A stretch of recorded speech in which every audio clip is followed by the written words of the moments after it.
दशरथ जी का दरबार लगा हुआ है और दशरथ जी कहते हैं कि मंत्रियों में श्रेष्ठ सुमंत जी, मेरा चौथापन आ गया है, परंतु विधाता ने अभी तक एक पुत्र भी मुझे नहीं दिया है। ये अयोध्या का राज सिंहासन अब आगे को सूना रह जाएगा। मेरे पितृजनों को कौन जल दान देगा? और गुरु बर कर चुका विवाह 3, फिर भी फल उसका मिला नहीं। है चौथापन आने वाला, हथ कमल अभी तक खिला नहीं। और क्या जाने कैसा है भविष्य, जो अभी तक प्रभो अंधेरा है। मैं निर्मल होता जाता हूँ, उस प्रबल दुख ने घेरा है। और ऐसा तरुबर क्या तरुबर है, फल ही जिसमें उत्पन्न न हो। वह जलधर ही क्या जलधर है, जल ही से जो संपन्न न हो।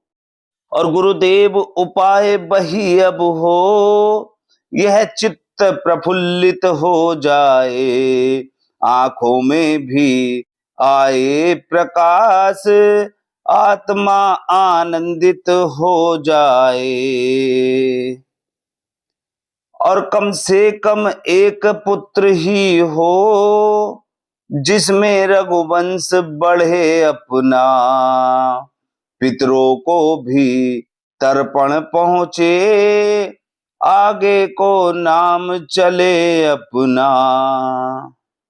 गुरु वशिष्ठ जी दशरथ जी की बात सुनकर कहते हैं कि इच्छा है अगर पुत्र ही की, पुत्रेष्टि यज्ञ संविधान करो। पाओगे 4 पुत्र राजन, भगवान विष्णु का ध्यान करो।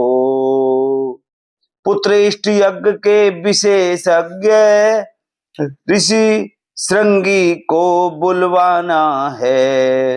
वो मान्य तुम्हारे होते हैं, उनको आचार्य बनाना है। और गुरुवर ने तब यह शब्द कहे, अच्छा यह दुख दमन कर दो। इस घबराहट से चिंता का यत्नों से परिवर्तन कर दो। इच्छा है अगर पुत्र ही की, पुत्रेष्टि यज्ञ संविधान करो। पाओगे 4 पुत्र राजन, भगवान विष्णु का ध्यान करो। पुत्रेष्टि यज्ञ के विशेषज्ञ ऋषि श्रृंगी को बुलवाना है। वे मान्य तुम्हारे होते हैं, उनको आचार्य बनाना है। और गुरुवर का आदेश सुन, मुदित उठे महिपाल रामा।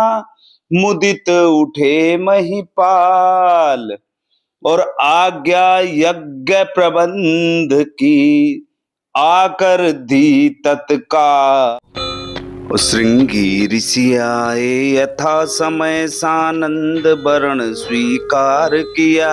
मानो अथर्व ने हो संदेह, आरंभ यज्ञ उपचार किया। पूर्णाहुति का दिन आया, ऋषिगण ने आशीर्वाद दिया हो। अग्निदेव ने स्वयं प्रकट निज घर से खीर प्रसाद दिया। बोले मेरे द्वारा पायस, चतुरानन ने भिजवाया है। यज्ञेश्वर विष्णु चतुर्भुज का प्रस्थान रूप यह आया है। अब लोक अलौकिक चमत्कार, दशरथ को परमानंद हुआ। गुरु भक्ति दुचंद बढ़ी मन में, प्राणों में सुख चौचंद हुआ।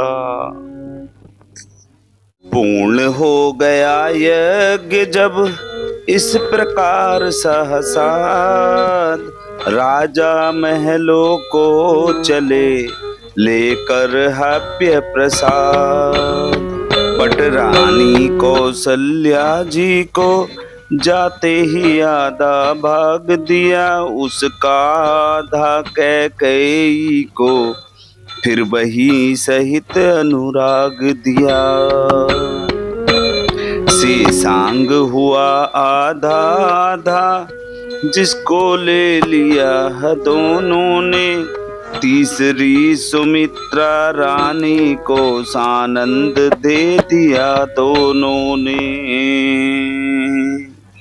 और हबी के बटते ही महलों में लोकोत्तर एक प्रकाश हुआ, और मानो जग सूचित होने लगा, संकट रजनी का नाश हुआ।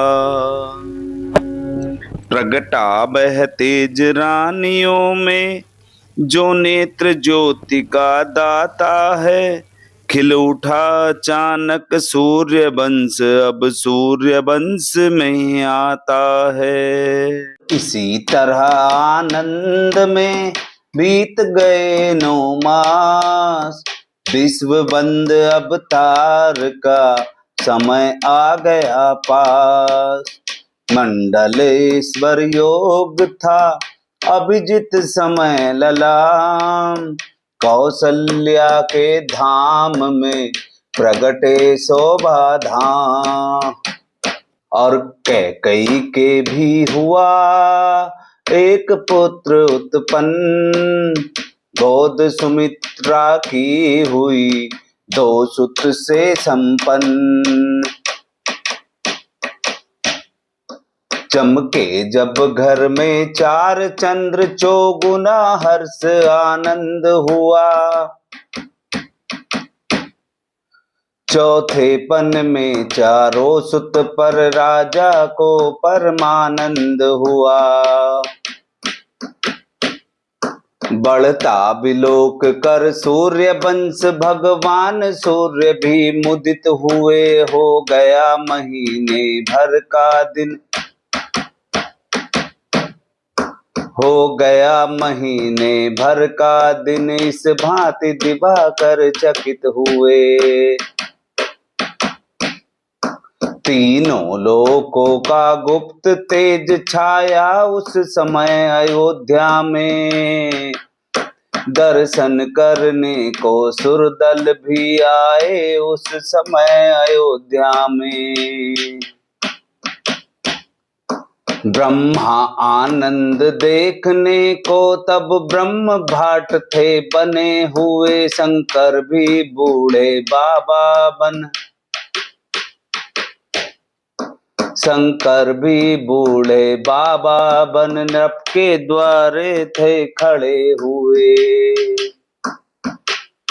किया नृपति ने जिस समय जात कर्म संस्कार, वेदों ने तब सूत बन कियो जय जयकार। गजरथ भूमि तुरंग पट, धन भूषण गोदान, दिए नेगियों के लिए नृप ने कर सम्मान। और दिन पर दिन मान बढ़ाने को जब दिनकर का विस्तार हुआ, तब वशिष्ठ द्वारा एक दिवसियों नामकरण संस्कार हुआ। ग्रह काल योग तिथि जन्म लगन सब मैंने बात विचारी है। इनके प्रिय हैं सब नाम अनंत, यह सुत तेरे अवतारी हैं। जो नित सुखदायक सुख राशि, सुख सागर सुख प्रद सुख कर है, उस कौशल्या के नंदन का श्री राम नाम ही सुंदर है। और इस तरह श्री रामचंद्र जी का नामकरण संस्कार करने के बाद कल आप सुनेंगे भरत, शत्रुघ्न और लक्ष्मण जी के नामकरण संस्कार की कथा और उनके बचपन की अटखेलियों की कथा। प्रिय राम प्रेमियों, सभी इसी समय कल भी मेरे चैनल पर आकर मेरे कल की कथा भी अवश्य सुने। तब तक के लिए जय श्री राम।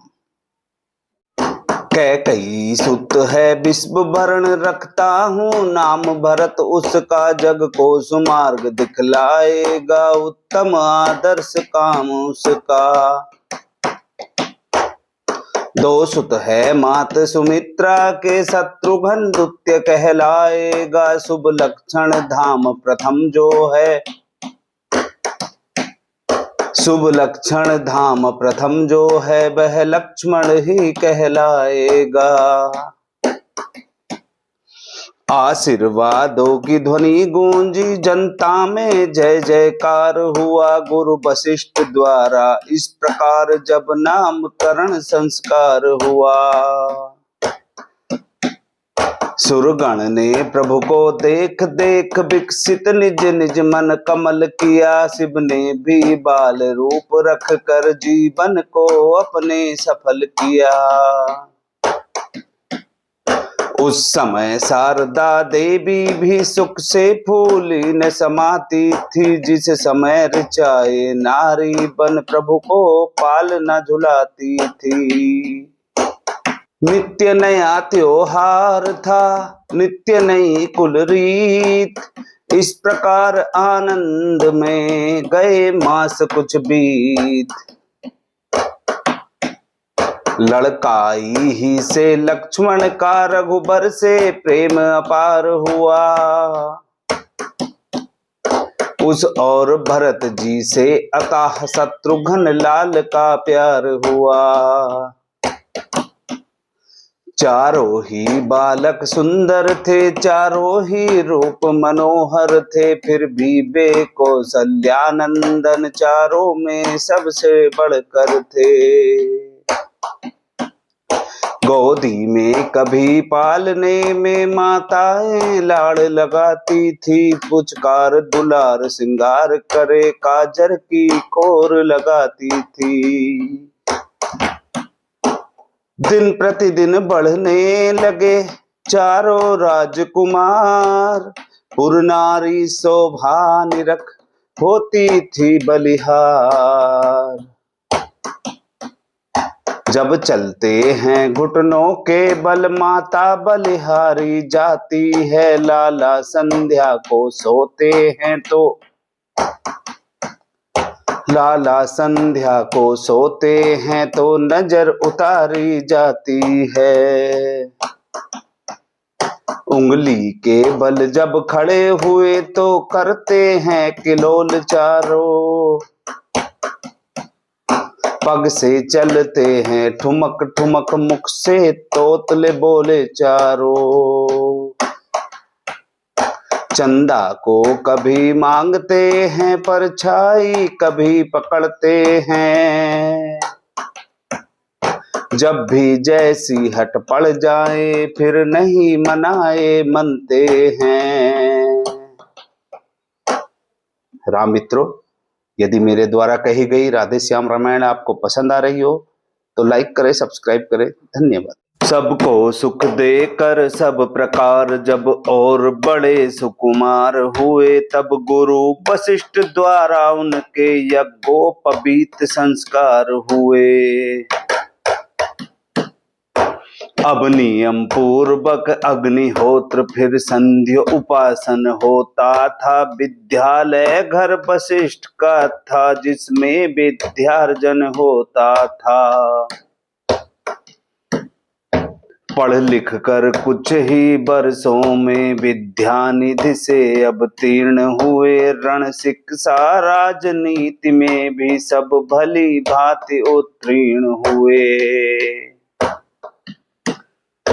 तब लगे सिखाने गुरु इन्हें विज्ञान विवेक, योगियों का उस ऊंचे पद पर पहुंचाया जो पद था तत्वदर्शियों का। बोले अंतिम ज्ञान है आत्मिक यथार्थ, गुरुमुख से जिसने सुना जीवन हुआ कृतार्थ। बाल्यावस्था की यह शिक्षा छात्रों की बड़ी कमाई है, संक्षेप रूप में इसीलिए गुरु गीता तुम्हें सुनाई है। नित्य प्रति एकांत में करना थोड़ा ध्यान, सर्वव्यापक शक्ति से लेना यह वरदान। इस प्रकार जब हो चुका शिक्षण और सुधार, राजकाज करने लगे चारों राजकुमार। घोड़ों पर चढ़ चढ़ रघुवंशी बाहर जिस समय निकलते थे, घोड़ों पर चढ़ चढ़ रघुवंशी जिस समय बाहर निकलते थे, उस समय झुंड के झुंड लोग दर्शन के लिए उमड़ते थे। इस और अयोध्या के वासी वह सुंदर रूप हेरते थे, उस और विमानों पर बैठे सुरगण इस भांति टेरते थे। प्रिय राम मित्रों, यदि आपको मेरे द्वारा कही गई राधे श्याम रामायण पसंद आ रही हो तो लाइक करें, सब्सक्राइब करें। तब तक के लिए नमस्कार। अब आगे जैसा हुआ सुनिए वही चरित्र, दशरथ के दरबार में आए विश्वामित्र। बोले राजन ध्यान दे सुन कुछ मेरा भी हाल, ऋषियों की रक्षा सदा करते हैं भोपाल। मैं यज्ञ जिस समय करता हूँ दुख मुझको निश्चर देते हैं, पूजा सामग्री हवन कुंड सब नष्ट भ्रष्ट कर देते हैं। याज्ञिक उनसे यदि युद्ध करे तो यज्ञ कार्य सब खंडित है, फिर धन वाले न लड़ूंगा मैं प्रण भी मेरा यह निश्चित है। असुरों के अत्याचारों से अकुलाया घबराया हूँ मैं, रक्षा सहायता दो चीजें तुझसे लेने आया हूँ मैं। तू अपने पुत्र राम लक्ष्मण दे सौंप मुझे कुछ दिवसों को, इसमें है तुझको पुण्य सुयश कल्याण हर्ष उन दोनों को। सुनते ही दशरथ हुए व्याकुल और मलिन, हाथ जोड़ ऋषिराज से बोले वाणी दीन।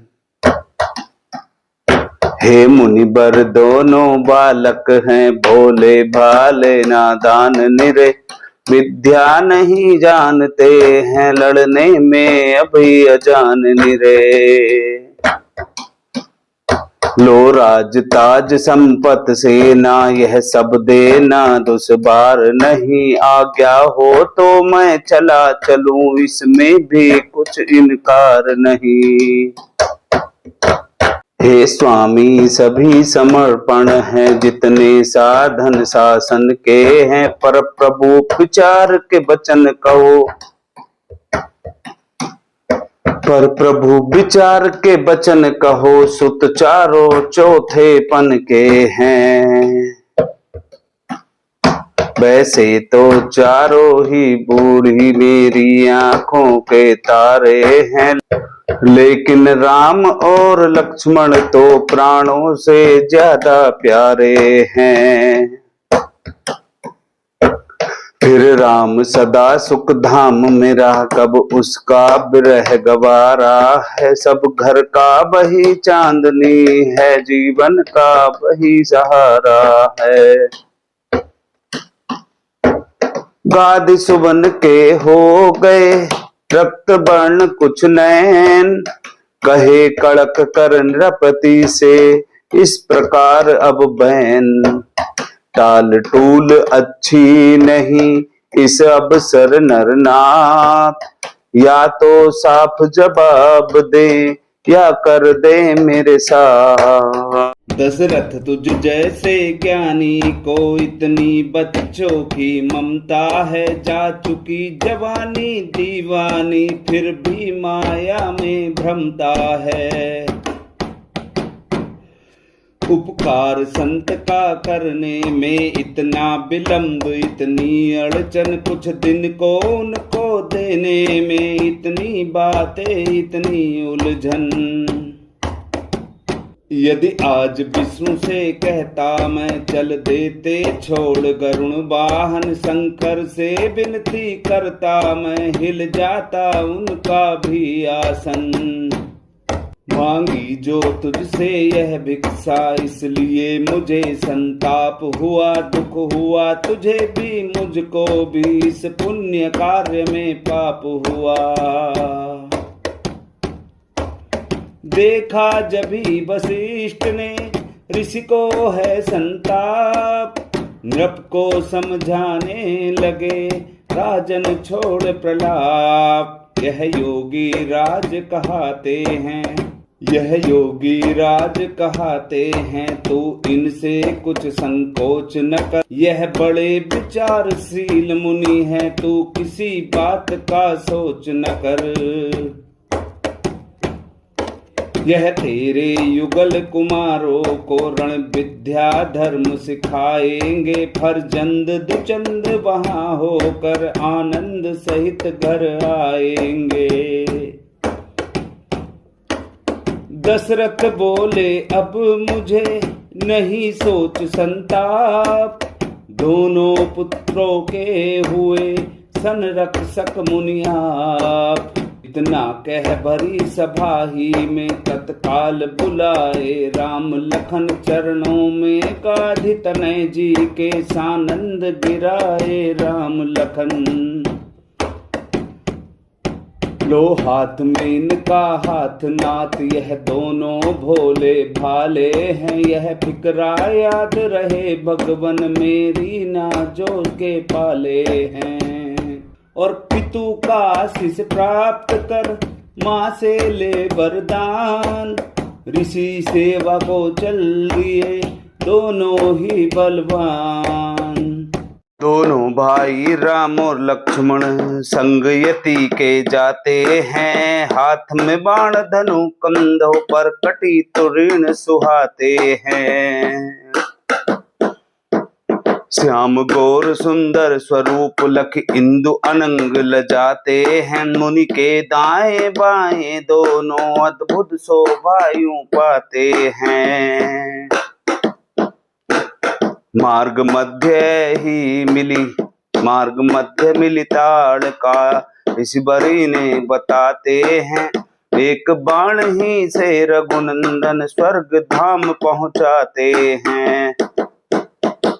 देख बुद्धि वीरता राम की गाधी तने हुलसाते हैं, विद्या निधि और विद्यावर को विद्या सब सिखलाते हैं। राजकुमार तज राजमहल को ऋषि की कुटी सजाते हैं, राधे श्याम बड़े यह जोड़ी सुरगण यही मनाते हैं।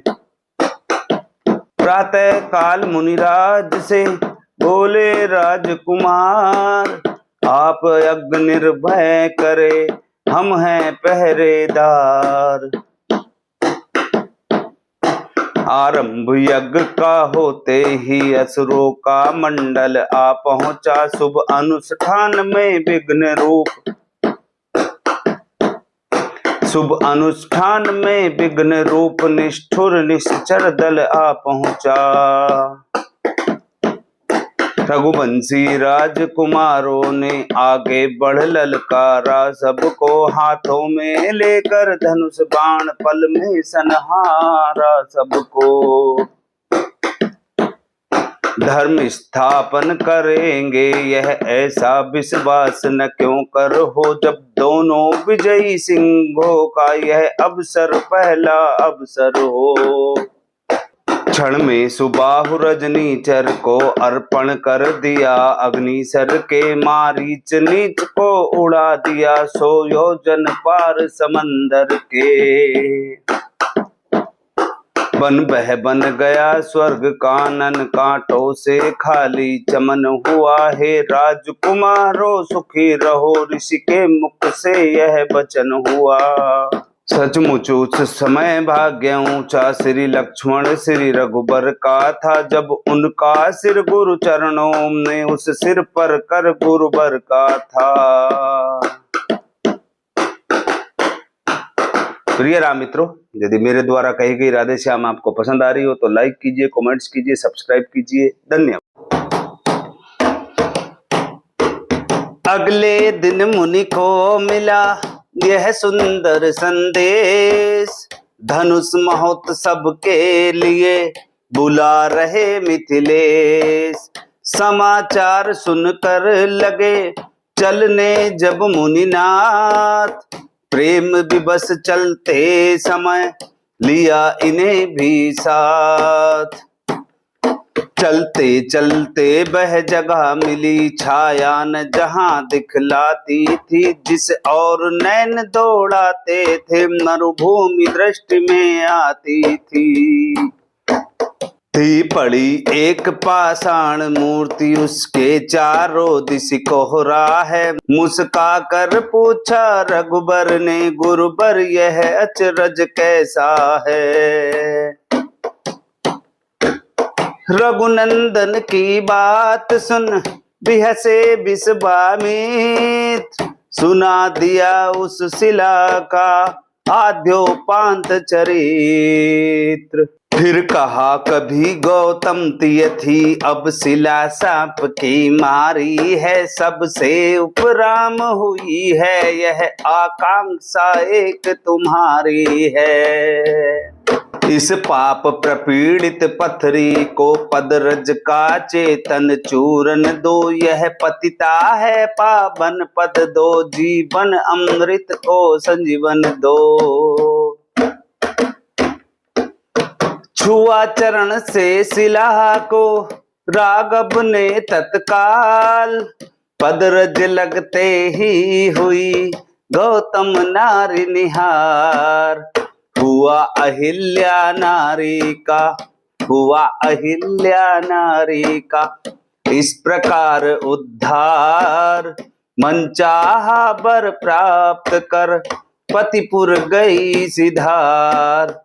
आगे चल 2 दिन रहा गंगा जी का नहान, राजकुमारों ने दिया वहां बहुत कुछ दान। कुछ दिन चलते चलते मिथिला अब देश कुंवर पहुँचे, गुरुबर ऋषिवर के साथ साथ दोनों ही जनक नगर पहुँचे। तब बढ़कर देखा नगर दृश्य रमणीक विचित्र सुहाता था, मन जहां जहां पर जाता था हर्षित हो वहीं लुभाता था। सदाचार सत्कार वहां अनुरक्ति वहां पर सस्ती थी, कंगाल जहां न बसती थी ऐसी विदेह की बस्ती थी। पीड़ित अकाल से प्रजा देख राजा हो गया किसान, जहां किस भांति वहां का हो वर्णन, किस भांति वहां का हो वर्णन, प्रगटी शोभा की खान जहां।